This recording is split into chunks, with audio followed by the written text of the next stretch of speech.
was just thinking about that verse in the song we just sang. Oh, that day when freed from sinning.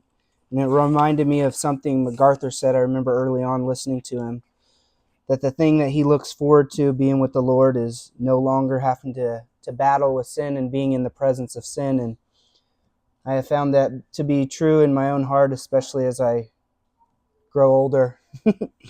um, and so in one sense we're sad, but in another sense we rejoice for him that he is freed from sinning. Thank God. But we will be, as Pastor Chris said, in 2 Peter 3:10 again. And we started off by bringing in two viewpoints on the new heavens and the new earth, one being one that I think is probably the predominant view, which is annihilation, which is that the heavens and the earth will be annihilated and it will be a completely new and entirely new heavens and earth. And I kind of gave some points on that, trying to show how the words that are used there are not necessarily exclusively meant or mean annihilation.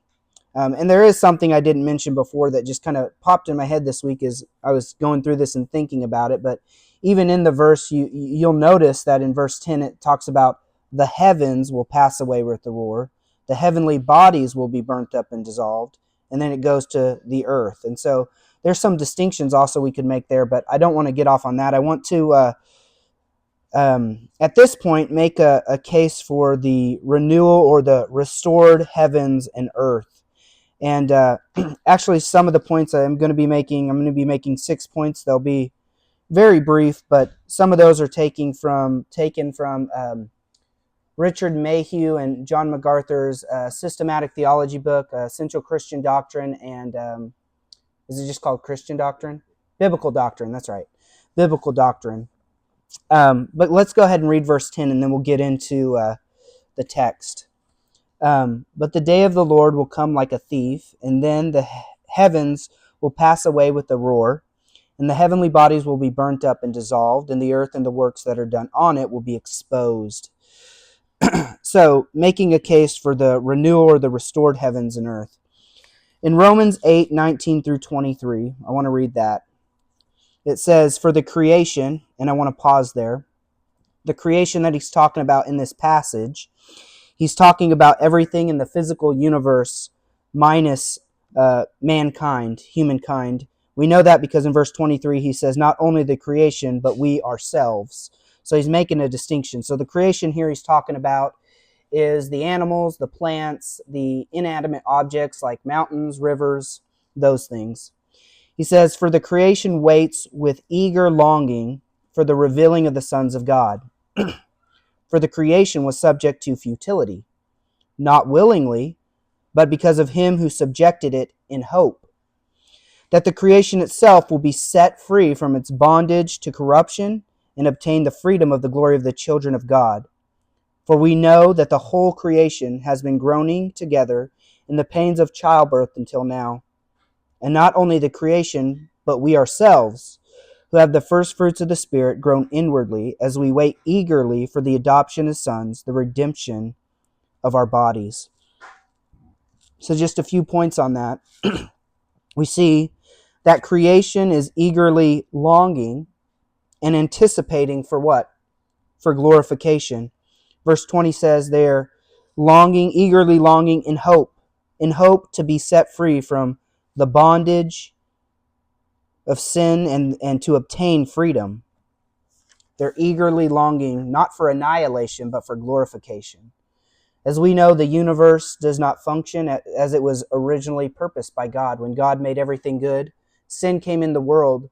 Although the plants and the animals themselves did not sin, it affected them, and it still does.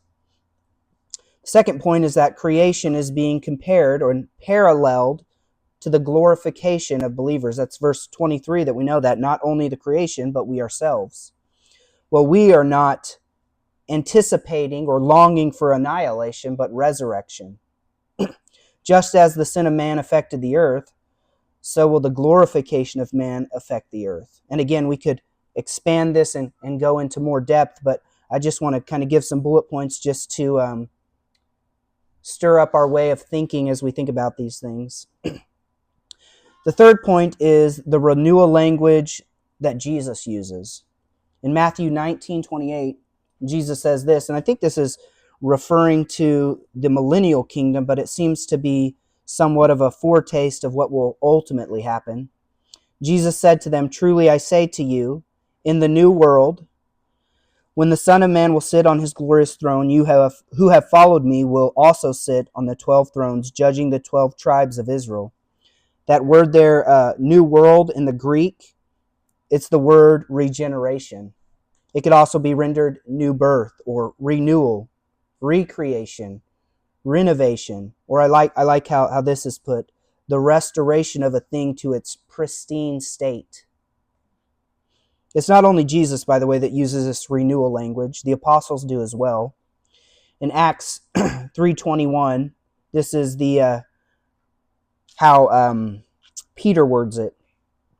He says, "Whom heaven must receive until the time for restoring all things, about which God spoke by the mouth of the holy prophets long ago." Again, there's a restoring of all things that's going to happen. Colossians 1:20, this is the words of the Apostle Paul. "And through him to reconcile to himself all things." And just so we're not confused, he says, "whether on earth or in heaven, making peace by the blood of his cross." And we're gonna refer to that passage. I want to quote something from MacArthur's commentary on that on a different point. But that word there, reconciled, it can also be rendered change or exchange, and that's very important. My fifth point is the terminology language used by Peter himself in his epistles. And just to quote MacArthur here, he says that a renewal view asserts that God, not Satan, achieves the final victory over God's very good creation. God renewing the earth gives him victory. The final victory, that which Satan perverted and infiltrated with sin because of man's rebellion, God will have the final victory as he renews it or restores it to that pristine state. Peter uses this word fire. And fire is a term that can be used to illustrate purification, not necessarily annihilation.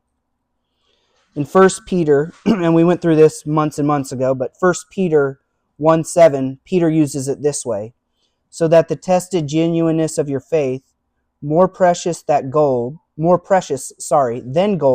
that perishes, though it is tested by fire, may be found to result in praise and glory and honor at the revelation of Jesus Christ." That fire doesn't destroy the gold.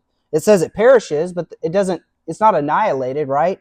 What does it do? It removes the dross, the impurities from it. It, in a sense, makes it new. And I think that's how Peter is using that in verse 7 of chapter 3 and verse 12, where he talks about fire on the earth and fire in the heavens.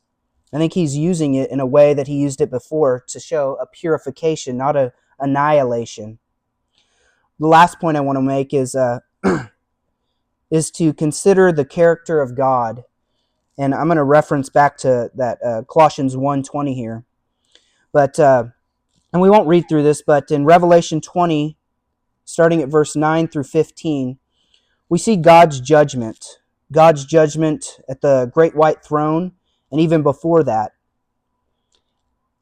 God judges the devil, the beast, the false prophet, all those who are unbelievers, but he does not annihilate them. It says that they will be in fire forever and ever, the eternal lake of fire. They're given new bodies fit for destruction, unbelievers are. The devil and the beast and the false prophets, they obviously have to have some type of body that can sustain an eternal fire, never be annihilated. I think that's the sense here of the new heavens and the new earth. They're not annihilated, but they're changed, they're renewed, they're restored. The paradise that was lost is now a paradise that is regained. I want you to hear how MacArthur explains this. He does a very good job of wording it. Sorry, I have so many notes, and this was my last note, so I'm flipping to it. But in his commentary on 1 Colossians 1:20, he says there is, and he's talking about that word that's used in Colossians 1:20, reconcile, which can be rendered changed or exchanged. He says, there is in a sense in which even fallen angels and unredeemed men will be reconciled to God for judgment, but only in a sense of submitting to him for final sentencing. Their relationship to him will change from that of enemies to that of the judged. They will be sentenced to hell, unable any longer to pollute God's creation. They will be stripped of their power and forced to bow in submission to God. Though in the sacrifice of Christ God made provision for the world, all persons will not be reconciled to him, to God, in the saving sense of being redeemed. The benefits of Christ's atonement are applied only to the elect, who alone come to saving faith in him. From God's general plan to reconcile all things to himself, Paul turns to the specific reconciliation of believers, like the Colossians. That they had been reconciled was evidence enough that Christ was sufficient to reconcile men and women to God. Their reconciliation is a shadow of the ultimate reconciliation of the universe. So you see, it seems to be a consistency in God's character that he's not going to annihilate, but he's going to reconcile, change in some way. Even demons and unbelievers, they will be fit for destruction. I want to give maybe an analogy that may, or an illustration that may help. I know we have some here that have lived in California or from California. And if you're from that region, you're very aware of forest fires, right? They happen very often. And when they happen, they cause devastation, destruction. It can be said that they destroy a forest, right? And in one sense, that's true. The forest is destroyed, that catches fire and is consumed. And yet, in another sense, the rain comes, and what happens? It's restored, it's renewed, it's not annihilated. And I think that's the sense of this. I'm pretty convinced that this renewal of the new heavens and the earth is what's going to happen, not annihilation. I mean, you even think about Sodom and Gomorrah. Sodom and Gomorrah, the city, they're no more, but that land that's there, it's not like there's a big hole in the earth, right? I mean, it's still there. There's still a space there. And maybe that's a bad analogy, but just looking over these words that are used, there's nothing that is exclusively meant that means annihilation. On the other hand, there are passages, as we've seen in Romans, Colossians, Acts, and used by the apostles, that really point to a restoration, a renewal of the earth.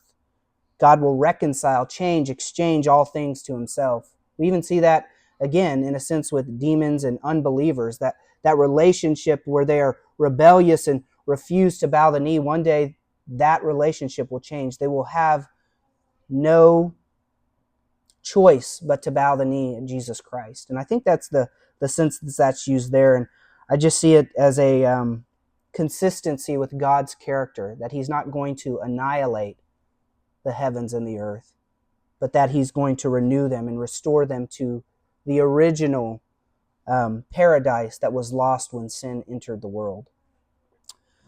Let's pray. Lord, we thank you for your word. We thank you for the joy that we have set before us.